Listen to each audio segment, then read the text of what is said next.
માંજલપુર વિધાનસભાની પેટા ચૂંટણીમાં જો સંગઠન કોઈ મહિલા તરીકે નામ આગળ કરે છે તો પ્રતિમા મિસ્ત્રીનું નામ હાલ અત્યારે ચર્ચામાં છે. લગભગ 18 થી 20 વર્ષથી પાર્ટીમાં કાર્યરત છે અને માંજલપુરના સ્થાનિક છે, એટલે કે ત્યાંના રહેવાસી છે.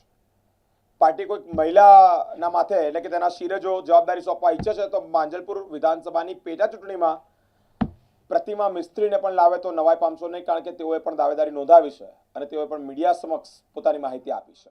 હું મૂળ માંજલપુરમાં રહેવાસી છું અને 17-18 વર્ષથી પાર્ટીમાં છું, એટલે મેં દાવેદારી માંજલપુરથી કરી છે.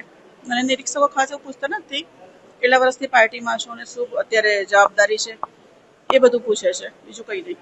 પહેલાથી જ આપનું નામ ચર્ચામાં આવ્યું છે, પહેલાથી લોકો પણ એવું કહી રહ્યા છે કે બેનને એક તક મળવી જોઈએ, કઈ રીતથી જુઓ છો?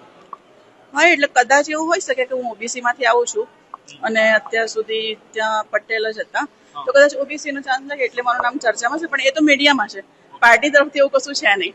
પાર્ટી જેને મૂકશે તેને જે કમળ મૂકશે એ કમળ ખીલાવવાની જવાબદારી